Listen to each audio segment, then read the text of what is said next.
Welcome to Adventures of an Entrepreneur with Bruce Bright Jr. Join the journey to become a successful entrepreneur with someone who's learning from experts and diving deep into the decision-making within his own business. Welcome to Adventures of an Entrepreneur. Today I'm talking with Angel Ribo. He is a CEO consultant. He goes by the CEO Confidant. He coaches CEOs all over the world, has a global brand, also has a deep mission and passion for helping underprivileged kids in Latin America. And we talk in depth about his nonprofit down there and what he does for them. A great guy. I love talking to him, learned a lot. Let's dive into it. Angel Ribo. Welcome to the show, Angel. How are you doing today? Very well, thank you. Thank you for having me, Bruce. And thank you everybody listening to us today. Oh, well, yeah. Thanks for taking time out of your schedule. I know you're a pretty busy guy. Yes, I am, but everybody is. So you're a coach of CEOs, you advise CEOs, but you haven't always been successful in where you are today. Why don't you tell us a little bit about your origin story, about how it all started for you? Yes, well, I mean, it's very early on. While I was in college, back in Spain, I'm originally from, near Barcelona. Since I was in college, I was always like working, and always, as I was able to speak English and Spanish, I always, was on some kind of international, environment, international arena. I was the president of an international organization, while in college. And, I started my international career literally when I finished college, because I started to work actually for the president of the university I studied on. And I started working at his office as an international programs coordinator, something like that. That was the title. And then, I moved to the UK to work for my first, American company ever. And that started starting going from, the UK into Latin America and then to the US. But since the 90s, I always worked for, large American corporations, mainly high tech, up until 2016. And then, I decided to become my own boss.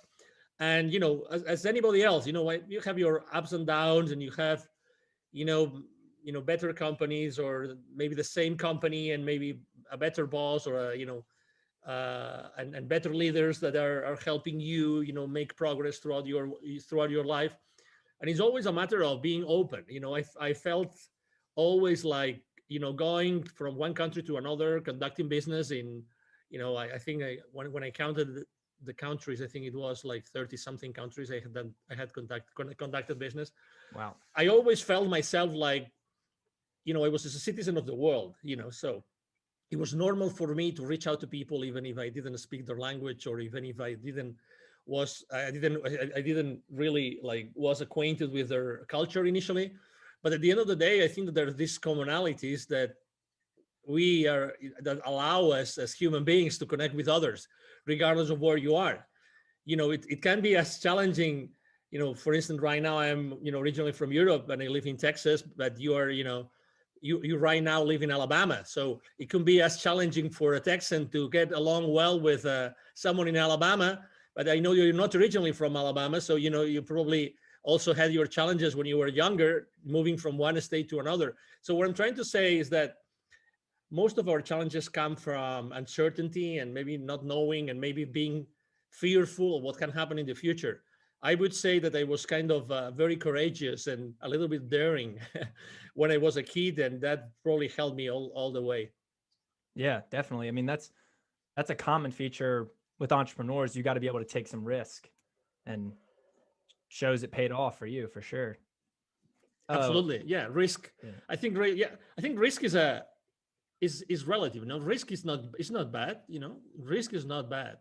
If we were just enjoying taking risks, the problem is that probably when we were kids, obviously our parents love us, so much that they want us to get into trouble, and they want us to survive, right? Yeah. And they try to do the best they can with us, right? But also, I think that the risk has very positive things behind it. The concept of risk.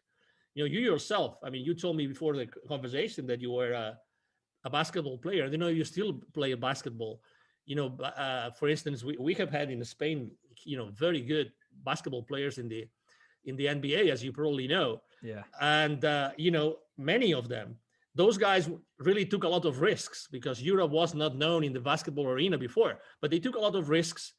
And eventually they became really successful here, and then they went back to Spain, and they made the Spanish national team win many world champions and European champions. Again, I think risk is fun. Risk is fun. We should probably like live more in the present moment, as opposed to thinking, oh, what might happen in the future if we did that. Just trust the process. Trust the process. It makes it more exciting too. If there's no exactly. risk, it wouldn't be worth it. Yeah, but you have to live it. People live obviously, not everybody takes risk positively, and and there's fear. And as you know, I mean, you interview a lot of entrepreneurs. There's a lot of entrepreneurs right now that they are in fear because of the uncertainty, because of the confusion, because of the frustration, right? Mm-hmm.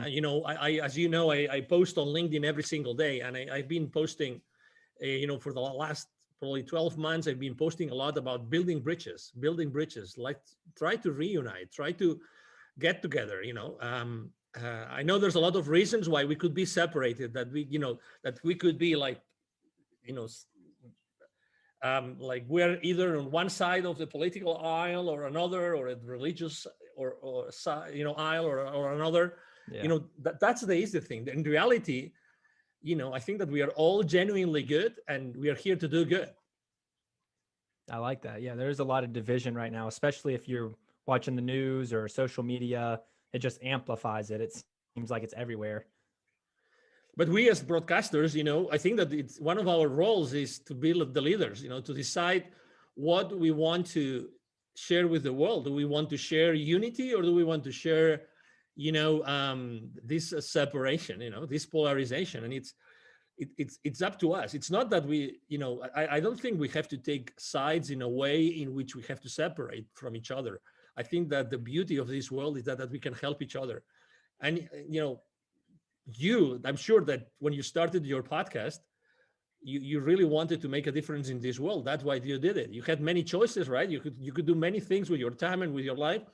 And you decided to be the amplifier, right? You decided to be the conduit of, the experience of other people, so that you can help your audience. Yeah. You had choices, and you took this route. So I think that we are in a position of responsibility. This interview is going to be watched and listened to in many platforms, right? Yep. And some people will resonate with the message. And I think that, it's our role to help as much as we can to make this world a better place. I love that. I think you're perfect. I think you're right. Let's talk about your business, a little bit about what you do. Can you explain? Yes. What you do and how you started it? Yes. So I started it in 2016. I started my own consulting firm. So basically, as you very well said, my brand is the CEO Confidant. And the reason why it's called like this, it's because when I started my own business, actually, I didn't call myself the CEO Confidant right away. I just started to, analyze and think about what I had done in my life. How many companies I had helped, what kind of people had interactions inside those companies, where those companies were. And I realized that I had done a lot of work with a lot of corporations, mainly talking to the high level executives in those corporations. And that's why what I do today, as the CEO Confidant, what we do, because we are a team, what we do is we help both corporate CEOs and established entrepreneurs to bridge the gap globally for expansion and exposure. We strongly believe that going global, going international is a great way to accelerate the growth of your business. That's what I think, and that's what we do. I mean, it makes sense. The broader your audience, the more money you can make. Yeah, obviously you have to make you have to do your homework, right? But sometimes there's two things. There's two blind spots I think I would like to share with you and with your audience. Number one, sure. What you just said is so true. But sometimes we think that just being on the internet, and maybe we think that just being in the internet, everybody in the world is going to see us. And that's not true. Culturally speaking, it's not the same. Even if you're trying to speak to to a British, or you're trying to speak to an Australian, it's the same language, or a South African, it's the same language, but there's certain things that you should know, you should be aware of before you talk to them. That's something I strongly believe. And second, it's true that the broader your audience, but also you have to customize, you have to localize your offer. Whatever it is that you offer, you have to make it, you have to adapt it to the new, let's say, requirements, needs, or even constraints of the users, or of the potential clients in the area where you want to expand. So it has to be done wisely. So you have to know exactly how to do it and what are your priorities. But yes, I think that we have been shown, regardless of the pain and the fear that a lot of people are going through right now, they have been going through for the last year. We have been shown that, we live in a global community, and something can in a relative short period of time, something can be global. Yeah. and can actually spread to the 7.5 billion people in the world, right? Like this, with the snap of been shown this year. Exactly, with the snap of a finger. So that means that we live in a global environment, and we can definitely help each other. And there's many opportunities out there. We just have to focus on achieving, certain results, and just make sure that you do the right things.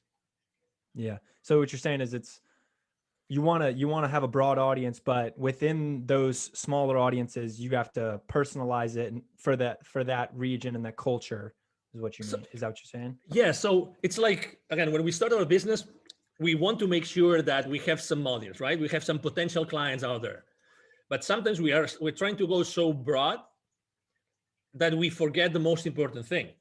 You don't want to have any kind of client. You don't want to serve any kind of people, right? You want to serve everybody. You want to serve every, potential male or female out there that could benefit from what you do, right? So I think that the more you specify and the more you talk to a specific audience that you feel comfortable serving, the better job you do. So imagine that you want to expand your business. Imagine that you're proficient in Spanish, or you have someone on your team that can help you localize your practice, whatever that is, your services. So if you want to go out there, I think that you will want to be speaking to that audience the way that you want them to listen to you. Okay, it's not just going broad and talk to everybody. Let's say you want to go, to Colombia, right, in South America. So you want to speak specifically to the people in Colombia that you want to serve. You don't want to serve everybody. You want to serve certain people that have certain requirements or certain needs or certain wants, right?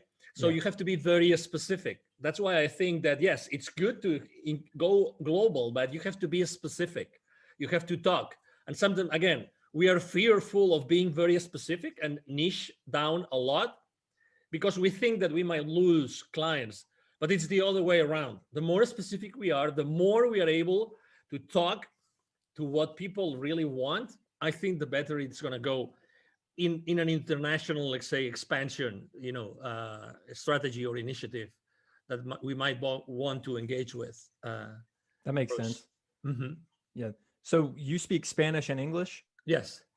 So do you specialize in mostly Spanish and English countries? How do you deal with a country that doesn't speak one of those? Yes. So I speak French as well. I speak Portuguese. Okay. And I also speak Catalan, is a language that we speak in the northeast of Spain. So when I'm going somewhere else, I have business partners that help me. Okay. With French, English, the reality is that you can reach out to, and Spanish, you can reach out to literally, probably over 1 billion, far more than 1 billion people in the planet, right? So, and when I go to, for instance, to a specific place in Asia where I don't speak the language, I typically rely on local partners that can help me, do that, can help me localize my services, speak to the people in their own language, have the introductions that they need made for me, these kind of things. Again, it's this, as anything else. It's like when you're practicing your throw, right? You're a basketball player. It's the same thing. How many times have you tried a certain type of throw? How many? thousands. let's say exactly. Let's say a specific throw that you really like and you're really successful on, okay? Because you're very proud of it. You know, you said thousands, right? So it's the same with a business. I've done this thousands of times for so many people that for me doing that, I mean, I'm not perfect. Obviously, I have my own flaws and I still make mistakes. But in reality, when you do something so many times, you eventually do something right. Yeah. And that's what I offer, right? That's the value I offer to my business partners today. I get that. And so when you were working for these companies and you were helping them, when did it click when you were like, I think I can make money for myself and make a little bit better living for myself? What changed? Because I'm sure you were making good money helping these companies. Yes, exactly. Yeah, absolutely. I think that, everybody finds themselves, uh, everybody finds a point in time, a moment in your life in which you think that you have to do something else, right? um, I think that it's very important for all of us, young or old, whatever, it doesn't matter where we are, to be open and to be listening, to be listening to what's going on in your world, in your friend, with your friends, with your family, with your relatives. I think that you have to be open to listen. And sometimes you have to make decisions like, I want to spend more time with my family. I want to spend more time with things that are really going to change the world. And I was exposed for so long. I was working in Latin America and I was seeing so much poverty all over the place that at some point I said, I have to do something in my life, which is going to be, you know, basically giving back to all those communities that I was doing business in. And I think that I have to be the connection between all those executives I helped in that continent in Latin America and all the people that I saw that were suffering, were in poverty and were in pain.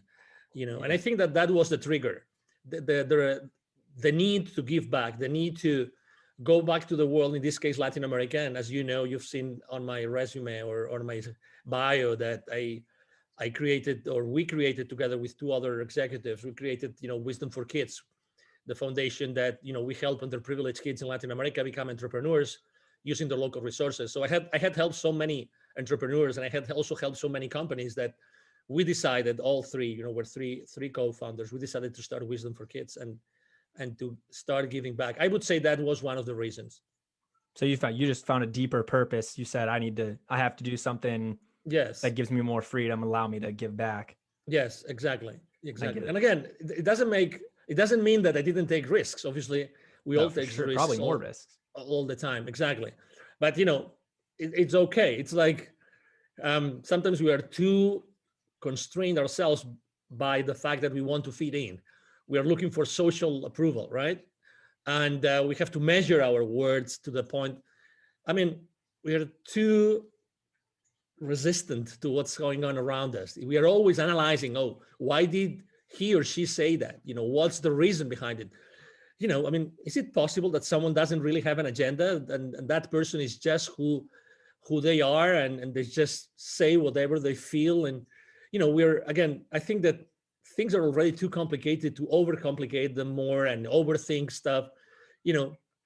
I think, honestly, regardless of where everybody is right now, I think that we all have a good heart. We all want to help each other. And and even if we burned some bridges last year, because it was a tough year for everybody, we always can rebuild those bridges, and we always can do a better job as a community. And I really think that, again, as I said before, your role as a broadcaster right now, it's really, really important. You're really here to do extremely important things. And obviously we all start from small, right? But still, I mean, you're exposing yourself, and you could have looked for a super fancy studio and everything. I mean, I see that. I mean, I see where you are. I picture myself where you are right now, and I feel so much identified with yourself, that again, you're being yourself. You're fearless, and as you are exposing yourself, and that's sometimes it can be weird, and you can you can be uncomfortable with what you're doing, and but it takes. I remember the first time I shot a video with myself of myself, the first time ever on Facebook that they went live. I mean, I was under so much pressure. I mean, I wasn't interviewing anybody. It was just myself talking about myself and about my life. And I was under so much pressure that as soon as I hit, stop broadcasting, stop on Facebook, I remember crying like a baby just because the pressure was so high. It was so, and I had been in front of literally over 1,000 people on a board, on a ballroom. I have spoken publicly for many, many, many years, but still, we are human beings, and we have to acknowledge our limiting beliefs and our fears. That's who we are. Yeah, I kind of pieced this together. I'm in my closet right now. I kind of turned it into a studio. Cool. I built a desk in here. That's what my computer's on. My sister painted this banner. So I'm just kind of. How old is your sister? Huh? How old is your sister? She's 19, about to turn 20. Yeah. Awesome. So she's in college too, but yeah, I asked her to paint me something and she knocked it out. You see how simple it is? I mean, you're a great example, Bruce. You're a great, great, great example of what we should all be doing. And my favorite mantra when I speak with and work with, both corporate executives and with entrepreneurs is take imperfect action now.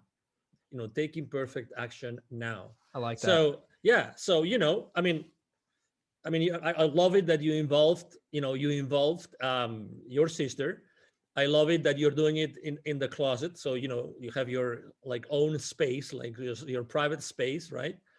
And you also have, there's a jersey on the wall. So it means that you like sports, right? Yeah. And people that know more about NFL than myself, they will identify, or football, will identify that jersey better.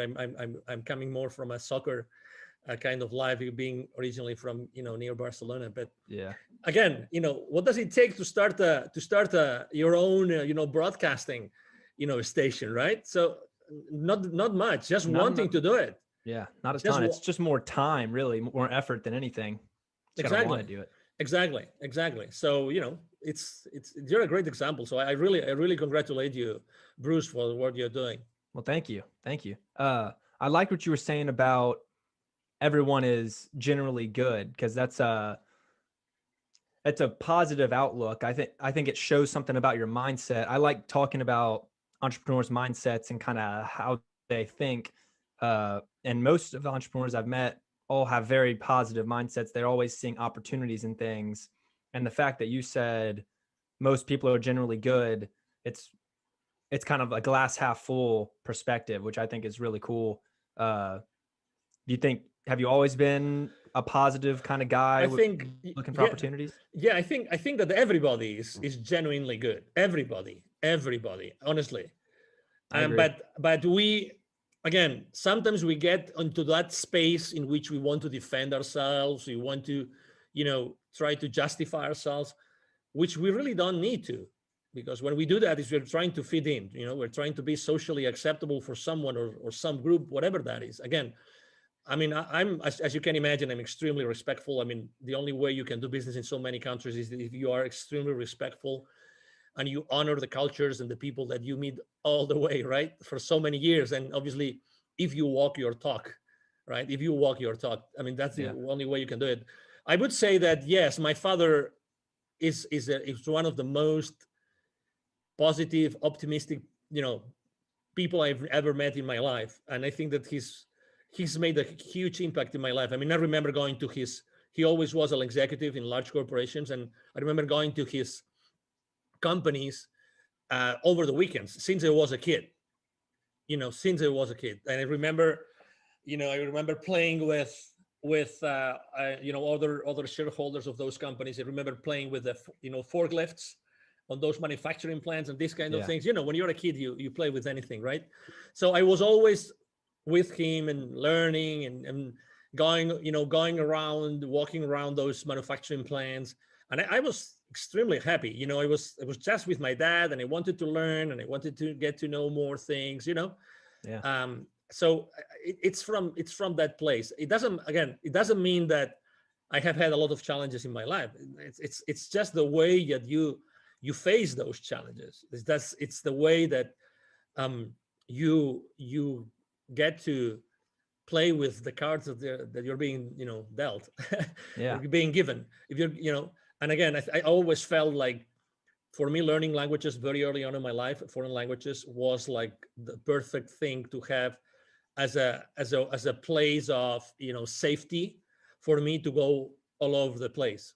So obviously, I meet a lot of people that I have met a lot of people that speak other languages that I don't, but still, there's always some common language that you speak. Or for instance, I am a member of the African Chamber of Commerce here in the Dallas Fort Worth area. So I meet with African government delegations very often. Some of them speak English, some others they don't. But there's always a common denominator. There's something that we can do, and we can always draw, and we can always use our hands and our eyes and our expressions, and there's so many things that we can do. Again, I think that the world itself is full of opportunities all the time. Yeah. Not necessarily everyone starts on the same level, but there's definitely, everyone has opportunities. You just got to make the most of whatever you've got. And also, for someone, as you said, starting like you, you see different opportunities, and that's good. That's perfect. You probably see opportunities I don't see, which is good. And probably also I am biased, because I've lived a few more years than you, and probably you see more opportunities than me because I am biased. And that's the beauty of being young and seeing the world full of opportunities. That as you are not as biased as I am, just because of my age, right? Yeah. Of my experience, you probably are going to take fights, like good fights that wouldn't take. That's the beauty, and one of those fights is probably podcasting, and that's awesome. And you will be exposed to great knowledge, to great people. You are yourself opening to opportunities. And even myself, I could, when my team was supporting me and interacting with you when we were trying to set this interview up, again, my team could have said, no. This guy doesn't have an audience, he just started. And you know what my favorite answer is? When sometimes they tell me this, I tell them, so what? So what? So what? So what if, Bruce's podcast episode with me, there's someone listening to that episode and they learn something, and I humbly teaching something to someone, so what? Who knows who's going to listen to this episode today, Bruce? Again, so I think that the so what attitude is also a way to see the world full of opportunities. And we're going back to the same place, so what? So what? A lot of people say a lot of things, but so what? Start using that. Start using the so what, so what? Yes, I like that. Yeah, it's really eye-opening. So what? Okay, so tell me what you mean by saying that. So what? So he has a very short audience or a small audience. So what? Yeah. What if he has 1 million followers in a couple of years? And he still has this episode up, or so what? Yeah. Again, I like to spend time with people that really trust in themselves. Awesome. Well, I appreciate it. No, of course. Let's go back to Wisdom for Kids. Why don't you talk a little bit about what y'all do? Because you said you helped a ton of Latin American kids so far. What exactly do y'all do? Yeah, so basically, there's, just to put a little bit of context here, in Latin America, in 2012, there were about 170 million kids in Latin America, okay? Of these 170 million kids, 81 million kids were living in poverty, all right? Wow. So picture this, 81 million kids living in poverty. Of these 81 million, 22 do not have access to drinking water. Okay, they do not have access to drinking water. So they have to really figure out how to do it, how they're going to drink water and find water and get themselves,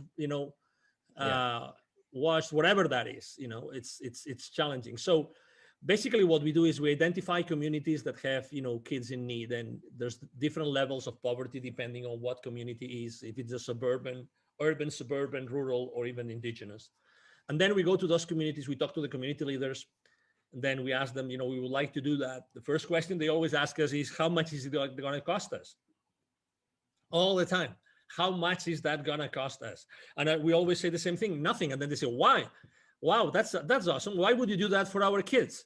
And I say, well, because it's our mission, right? And we don't have any hidden agenda. That's what we do. Actually, we are extremely cautious about all the information that we gather from the kids. We really don't have a registry. We don't keep any information. We just make sure that we are connected to these community leaders. And then we go to those communities. We ask those leaders to bring all those kids together, and then we basically deliver them workshops. We have those workshops in which we basically work a lot with those kids so that they realize, we inspire them to realize that they really can do anything with their lives, and they can really do great things in the world.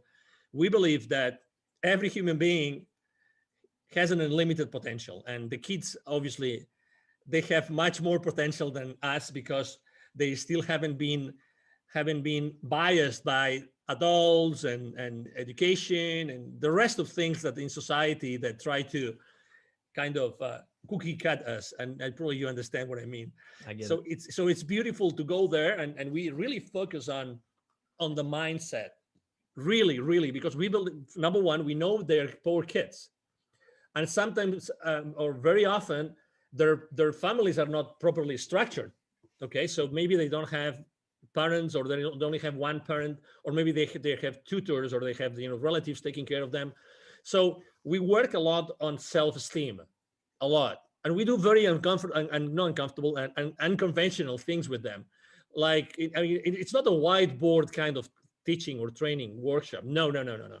It's experiential. Okay, so we dance, we jump, we sing, we play, and we have a lot of interaction. So it's 2 hours, like we are fully onto the experience. We as volunteers of Wisdom for Kids, and we even do we have a meditation, a 20-minute meditation, full of very powerful affirmations.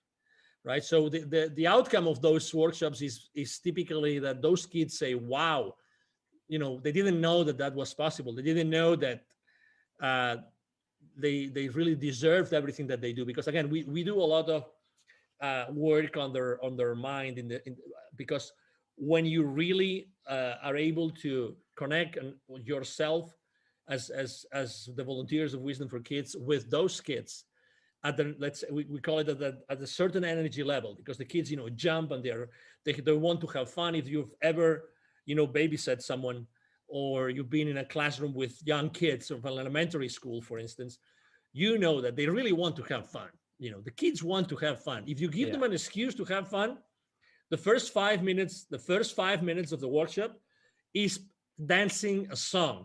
And it's one of those very, like, I would say, dance electronic song, very like, super, jacked up kind of song. The kids love it. I mean, they don't know me of anything. I love to start the workshops myself. They don't know me of anything, but as soon as I start jumping and doing silly stuff before them, in the front of whatever the auditorium is, or the class is, or the room is, they start jumping with me. They just want to have fun. Yeah.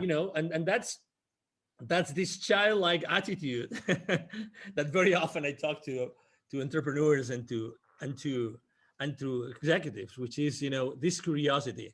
And it's wonderful to be able to work with kids, because they have this intact curiosity to embrace what you're telling them. And we ask them, what do you want to be when you grow up? What would you like to do? And sometimes they say, I would like to be a police officer. I would like to be part of the army, whatever that is. And we help them understand that whatever they want to be is going to be okay. They don't have to be whatever the society is going to tell them. Be whatever you feel like is going to make you happy.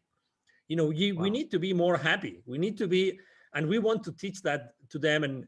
And we make sure that they keep on like doing the same things that we do during the workshop, and we give them a booklet, literally. And we obviously, all the community leaders know where to find us. And and we know that we really make a difference every time that we go to one of those communities. Wow, that's awesome. I was gonna call it education, but it sounds more like an inspirational kind of experience It is. It rather is. than rather It than is. just education. Exactly. It's been studied. Training is training, and you learn stuff or you remember stuff. It's like let me make a comparison here. It's like I think that our lives are very often like there's milestones in our lives which are related to specific songs, right? So I Mhm. think that there's certain titles or tunes that when you hear them again, immediately you go back in time and you remember certain things that happened when you were listening to that song. Yeah. That happens to me all the time. I mean, I love music, I love dancing, and it happens to me all the time. So that's why I think that those kids, well, I don't think, I'm sure, because obviously we go back to those communities and we talk to the community leaders and to the volunteers. They remember us. They remember us. They see us when we go back to the community and then remember that they had a blast with us because they will never forget that experience. They never had that experience before. I mean, we spent, Bruce, so that, we spent 2 years and two PhD students working on this workshop.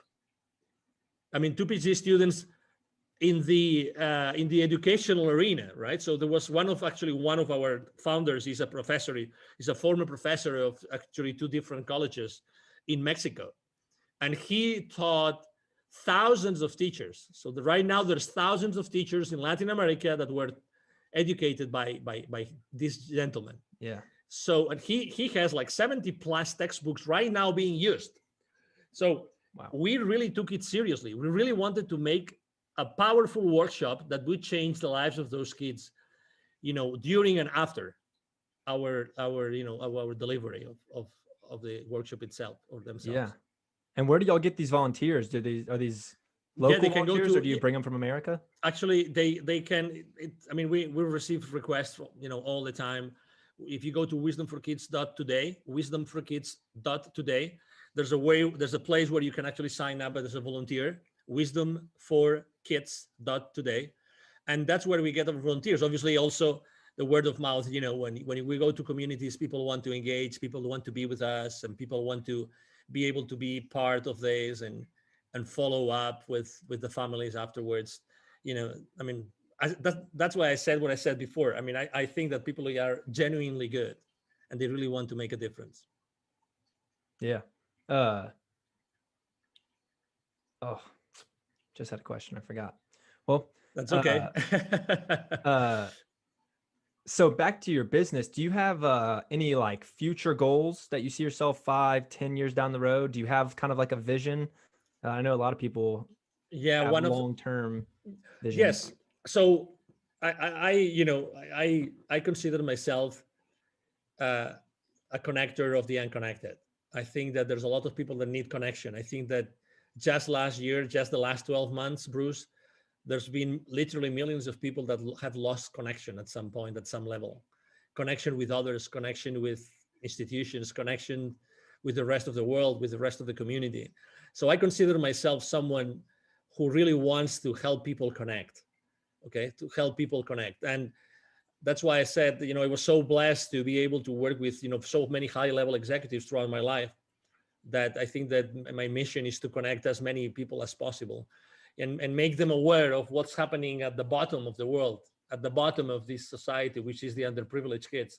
And we have a huge responsibility, I think, as human beings, to make sure that we really take care of the ownership of these kids, the children of the future. I think, the children of today, which is going to be the future of our world, right? So I think that we have to be there. I think that, so that's my goal. My goal is to be able to help as many thousands or hundreds of thousands of kids in Latin America as much as possible, but also making sure that we connect these people with, these very high level executives with these people that are suffering today, the people that live in poverty. And that's my goal, to keep on being a connector, to keep on being extremely present in the corporate world, but making sure that my message transpires, the message of supporting the ones that need it the most. Okay. And that's what I am. I consider myself, I sometimes, interview, C-level executives, and I am I'm extremely picky about the interviews I conduct. But when I do that, I make sure that there's always a message. There's always this individual that has this amazing personal story that eventually kids can relate to. I remember, I mean, I when I started Wisdom for Kids. Actually, I started recording messages from CEOs and from C-level executives, so that I could use those messages to inspire the kids. So actually, I bring those messages from CEOs in America to Latin America to show those kids that they can become entrepreneurs when they grow up. That's awesome.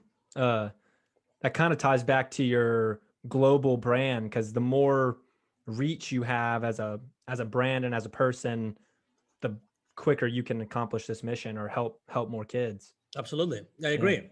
Yeah, I totally agree. I mean, I couldn't agree more. It's like, again, I my exposure, my impact, my influence is just it's just to it's just a conduit for being able to help the most underprivileged be inspired by the most enlightened, or the most empowered, or the ones that really have powerful messages, or the ones that have accomplished so much in the world today. That's why, again, my presence in the corporate world is so strong, because I want to nurture all those relationships so that we can all together reach out to the most underprivileged, but together. Yeah, I love that. I like talking to people with a deeper purpose, and that you clearly have a really admirable one. Thank you. I also ask this. I usually ask all the people I interview this because it's interesting to me. Do you have a morning or night routine that you kind of stick to? Because I've found that most entrepreneurs they're like really rigid in their morning routine. They wake up and they do the same thing, kind of. Do you have one of those, or? Well, I have affirmations. Um, I have to say, I used to. So depending on the, I mean, number one, I really don't want to be hard on myself. Okay, so everything I do is fine, and I am very compassionate with myself, because otherwise, there's so many things going on in my life, and I have kids, and I have to take care of the kids and the family and the business and my clients and my team and everything, right? So that's the first thing I would like to say. So I mean, there's things I do, and I do consistently, and there's other things that I do from time to time. So, for instance, I have my favorite affirmations. I have my favorite YouTube channels that I follow. That I have my favorite videos that I play in the morning. I have my favorite things I journal on, and that's what I feed my my brain, and what I feed my being. Yeah. I meditate every single morning, and I have a meditation group that I meditate every single morning.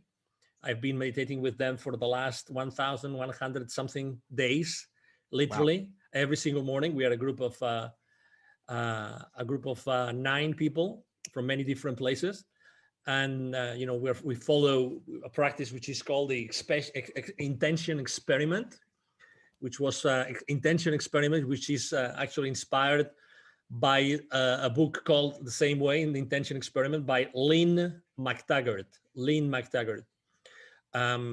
Which every week we intend for something different, and it's actually one of the anchors of my day.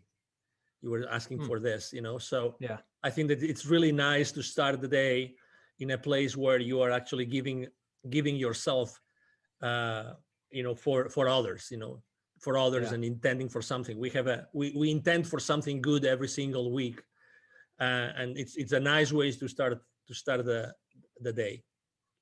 Awesome. Yeah, I asked that because I usually try to pick up a few and try them. So I've been taking cold showers every day, and that's terrible, but I've been doing it for like a week now. I wake up at 6 a.m. every day now for like the past month or month and a half. I don't journal. Journaling is the one I just can't get myself to do. I don't know how to do it. I'm not good at it. But meditation is something I've tried. It's hard. Yeah, I do the shower. It's funny that you mention it. is one of those things that I have so much already incorporated into my life that I didn't give it the importance that it deserves. But I've been taking cold showers. Even when I go to Canada in the winter, I take cold showers wherever I am for the last 5 years. Wow. So I mean, when you take a cold shower and it hurts. Yeah. It literally hurts. So yes, I think probably that's keeping me so enthusiastic and passionate and young and and energetic and everything. So yeah, I mean, just I think if you're not still getting into journaling, that's fine. It's okay. Just keep your journal next to maybe your side table, in your bedroom. That's it. And one day you will start using it, and until it becomes a habit. But again, don't be so hard on yourself. You have to be happy, because the thing about getting hard on yourself, until you don't really like do it every single day, you typically become like very hard. You and then you are remorseful. Oh, today I didn't do that. Oh, today I didn't do that. Today I didn't do that. So I tend to be so flexible all the time, because I've learned to be flexible everywhere I go. I have to be flexible. I have to adapt to people. So other things that work for me, yes, let's do it. If things maybe I'm not used to, it's okay. Yeah. I'm going to try the journaling thing. It's difficult. But I like the cold showers so far. It's energizing, and it's just kind of like a mental test almost, just like putting yourself through something that's not fun just because you can control it. Yeah. That's why I like it. It's true. And you have a choice in the morning. Every morning you have a choice, right? It's either cold water or warm water or so, right? So I like it. I like cold showers already. All right. So before I wrap it up, I usually end it with this question. What kind of advice would you give someone who's on the fence about starting a business? They've always maybe thought about starting a business, but they never have. Maybe they're at a job they don't like, or maybe they're young like me and just don't know what to do with themselves. They're thinking about starting a company. What would you say to them? Start with a very simple thing that you really like and try it out. That's what I would say. I mean, how many, I don't know, just to ask you, when did you start your podcast, Bruce? My podcast, December of last year. Okay. So how many people have you interviewed already? 10 maybe. Okay, 10. Good. Well, so those are 10 potential friends, 10 potential business partners, 10 potential clients, 10 potential, you name it, and that's it. Again, just pick something that you like and do it. I mean, that's why I always say, take imperfect action now. It's much easier than what you think. Reach out to people and see what they say about what you have to offer. That's it. Obviously it takes something, right? It takes courage to do certain things, but just do one thing. Just try one thing that you really like, expose yourself, start proof testing it, and just take it from there. It's much more simple than what you think.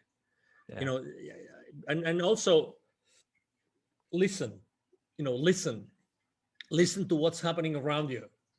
Sometimes people ask me, what were the opportunities that were presented to you in 2020? Well, one of the opportunities is that there was so much, fear and so many people being unemployed, and there's so many things happening, and these emotions and these feelings and you said it very well. You see it on TV. I mean, I had never seen so many people yelling at you from TV.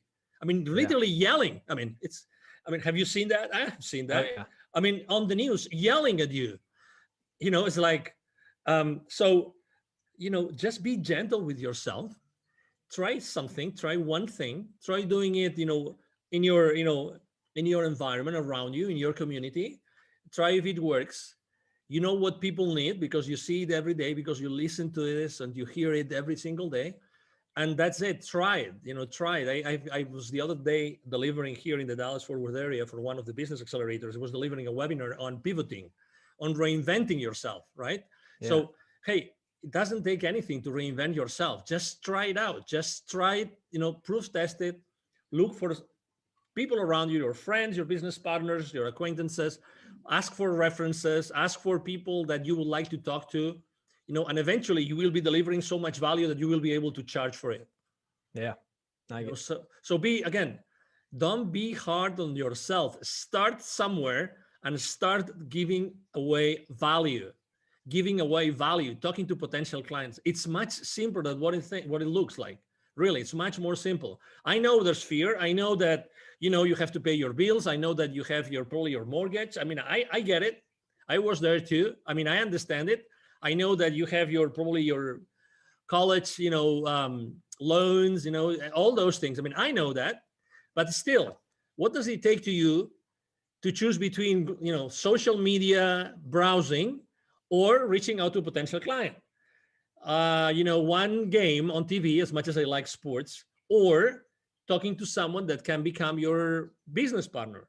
Yeah. Again, it's your choice. It's your choice. It's your choice.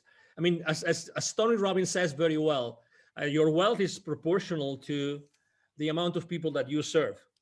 So start serving people. Start to serve people around you, and you will find the solution. You will find the answer that you're looking for. That's great. And you can always tweak it as you go, make it better. Absolutely. You can. The imperfect version you're going to put out isn't going to be great, but you might get the ball rolling. Yes, exactly. Yeah, great. Is there anything I haven't brought up that you want to talk about that you're excited about? Oh, no. Maybe just to give your audience my contact details in case they wanted to reach out to me. Again, my name is Angel Ribo. Ribo spelled as in R-I-B as in boy, O. And my brand is the CEO Confidant. You can see me. You can find me very easily online. I'm everywhere you can think of. The CEO Confidant, Angel Ribo. You can go to LinkedIn. I'm very active there. I post every single day. I post both business-related content and personal. I believe strongly in building bridges and helping people. I have supported so many people launching their initiatives, their podcasts, launching their books.